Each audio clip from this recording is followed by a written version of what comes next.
Hey guys, Kyle with American Paintball Coliseum. Thanks for tuning in. Today we are going to give you another update about the outdoor field progress in Aurora. I got Tony here with me today, and we actually have plans that we're going to go through and point out where the fields are going to be laid out. So for those that have been following, we've been working on this project for like over a year now, right? Yeah, it's going to be probably a year and a half now at least, mostly because of the flood zone that we got rezoned. The front over here we have we had to widen the street quite a bit. Just a whole bunch of work that we've been going through and back and forth with the city and then the county and then the state with the flood zone. So, but it's coming together, and we have supposedly our last final should be February, the first Tuesday of February. So we're getting close. Yeah, so a couple of weeks should be another big milestone, right? To be able to like say, okay, we can start moving on the project. And there's been a lot of work behind the scenes. It's not, that nets are going up or bunkers are being placed, or soil's being moved quite yet, but it's a lot of work on the back end to make sure that it's done right. And that's where we've had just it's going to become it's going to be a park. It's going to be it's going to be a really nice paintball sports park here. So it's going to close. It's in Aurora, right off of 470. Most people know now it's 470 and Quincy. So it's just outside of Denver, really. So it's really kind of cool. Yeah, right across the street from Aurora Reservoir. Yeah. So if you're familiar with that, that's a major landmark there. We got the plans here, so we'll dive right in and just kind of go over what the new park is going to have. We have, the fields are all laid out, and this is all official stuff. I mean, this is to the T how things are going to look, Just to kind of give you across the construction phase, but. Right, and just to give you an idea, there was the flood zone area was kind of running through the whole property, and it was just zoned for that, but we moved it all the way back over here, and that was with the state. Every 20 years they do that, so it just had to get rezoned and remapped, and with the county, with the state, it's just been a lot of long work going back and forth via emails and engineers and whatnot. Yeah, which opened up a ton of playing space, right? Because part of the big deal for that is that you can't have bunkers, obstacles, these things in a floodplain, and it's a danger thing. People too, right? Because they're like build on it. They're basing it off the worst storm on record that got reevaluated to what's actually happening now. So it opened up a ton of field play. And we could still use that property. We just can't really build on it and put any structures on it, stuff like that. So, okay. But over here in the back corner, we have, this is where the flood zone area, this is where the road's gotta be. This is just all grading and showing you what it's gotta be for this next season.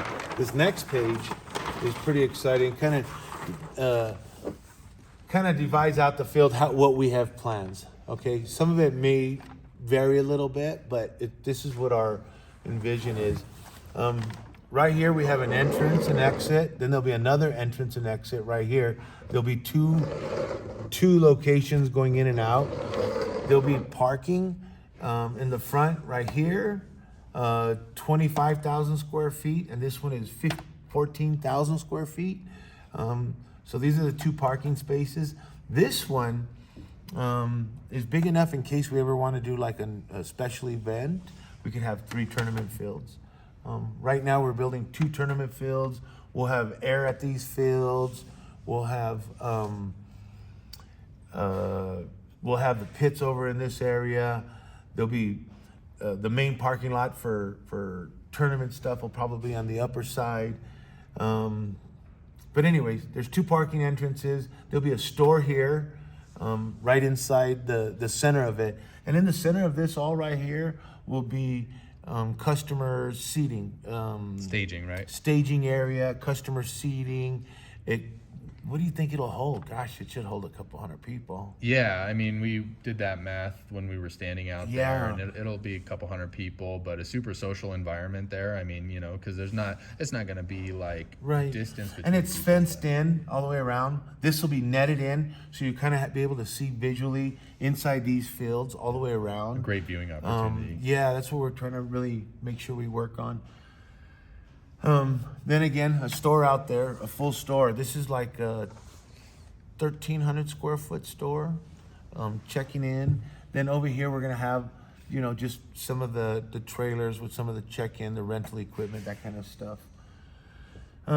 Over towards the front, we're gonna have a hyperball field, which is really kind of cool. It should be, I can't even tell you the exact dimensions because some of this kind of ended up going in because of the flood zone and the moving it over.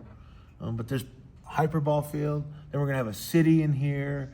Back over here, we're gonna still use the woods part, so it'll have a woods ball field, which is really kind of cool, you know. And there's large trees that are already there. I mean, Yeah. full-grown trees, and that'll be a lot of fun. During the winter, I mean, or during the summer, it really gets filled up with the vegetation. Right now, if you go through, it's just trees that have just everything has fallen and it's just kind of bare. Right. But really kind of cool. And then in the back over here, where they say where we can't, right here, we can't actually build on. We're just going to use mounds field, and we're going to have this whole back corner, and it'll be a mounds field, which is really cool. We saw it in Florida. Yeah. And that was really a cool field. Yeah, if you guys haven't seen, you know, a mounds field before, it's basically a bunch of dirt, you know, and just natural soil built up on top of itself. And we were down at World Cup this year and saw it down there, and it looked like a great time. There were refs up on a platform right in the center, middle. right in the center of the Yeah. field, so they could see everything. And I mean, Yeah, and everything, all the piles were evenly dispersed, so it was really an even field. It was cool. and great for all levels of players, right? I mean, rec ball Yeah. players love some mounds fields. Yeah. Tournament players love some mounds fields. The mix in between friends. This is going to be, we're pretty That'll be a excited fun about it field. actually. And then over here, we're going to have an airsoft field, just strictly for airsoft. And we're just going to build buses and stuff like that. We'll see what we can get in on it. And then over here, we have the competition fields that we're making for the tournament scene, which will be two fields fully with AstroTurf. We've already bought the AstroTurf. We've already got the telephone poles.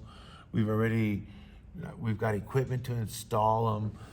We're pretty much waiting for the city to give us the go-ahead and whatnot.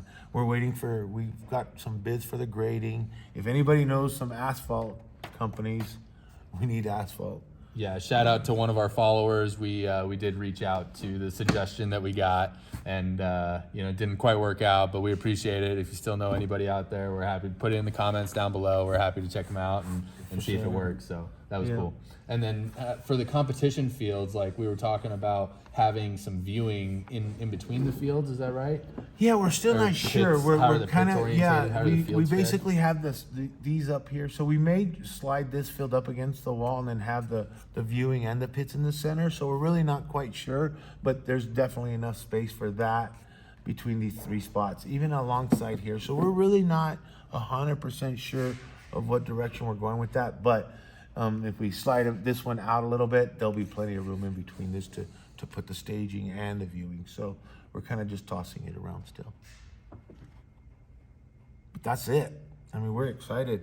It just goes on and on with levels, and it just, Yeah, these are all everything's just drawings and levels and grading, and the amount of stuff we've had to go through with engineers and a lot of environmental consideration. Right? Yep. You know, so- There's a sand field that we have to put, and this actually is way up here in the front of the property. So Here we can go back down to the outlined one. Yeah, so super easy access. I mean, there's going to be a lot of parking available. You know, that's one of the official things that we work with. and this parking right city here is on. actually, this parking isn't gravel, isn't dirt. This is going to be pavement. This is really kind of cool. A paved, So, a paved parking area. yeah, for a paintball field, right? Because I mean, it's very common for paintball fields right now too to have dirt driveways and just gravel places to park or in a field. So this is I guess a signal, right, that it's an establishment. It's going to be a fun center. It's a fun park. It's going to be the biggest thing that we've done for sure. That we've done and that Colorado's seen for a long time. Yep, I think so. I really believe so. Anyways, thanks.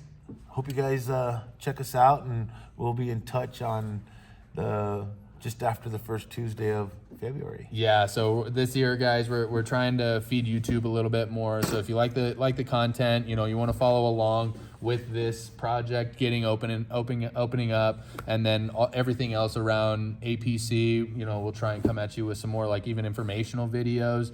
We've been making drills for kills content, and just putting it out there. So even if you're at home and you want to, be a part of this, then you can be. Certainly, you can subscribe if you choose and follow along.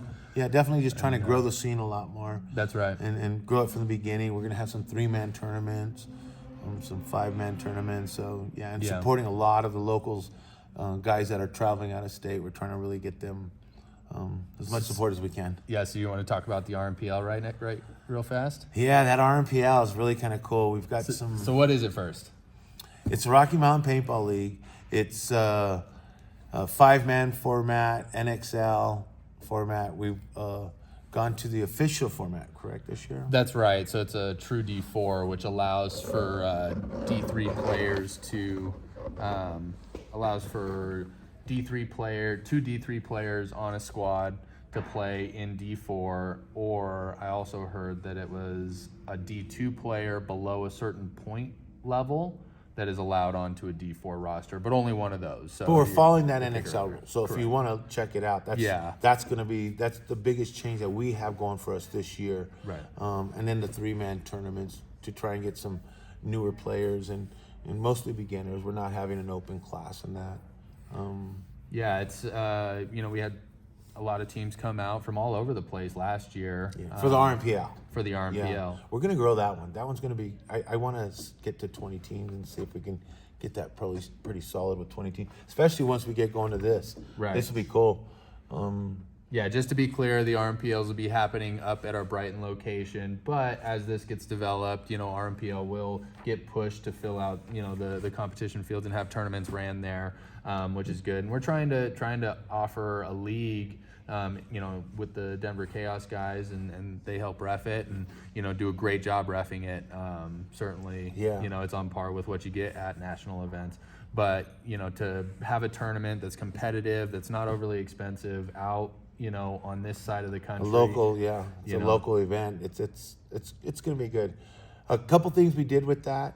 I think they're bumping up the entrance, and I'm not totally sure what the group decided, but they're going to bump up the entrance just a little bit. But it's just basically that's prize money, and then we are dropping the price of paint down this year.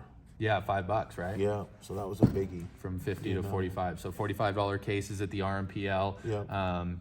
And we just released the dates. We're running four RMPL dates, and then Tony mentioned the beginner 3-man. So if you're new to tournament paintball or unranked, D5. It's a great way to start. To start. That's what we're gonna do. Yeah. Yeah. So that's something that's new and just came out this year. And if you want to play tournament paintball in Colorado, definitely jump on the RMPLs. The reffing's great. The prizes are fantastic. It's affordable. We got some great dates if you look at them. And that whole tournament series is ran by players. I mean, we support it, but that series is basically ran by players. So that's what that is. It's players that are running a tournament series, and we just support it as best we can. Yeah. Really. Yeah, it'll be an exciting year for paintball, exciting year for APC. So thanks for tuning in, guys. Really appreciate it. Appreciate it. We'll catch you on the next one.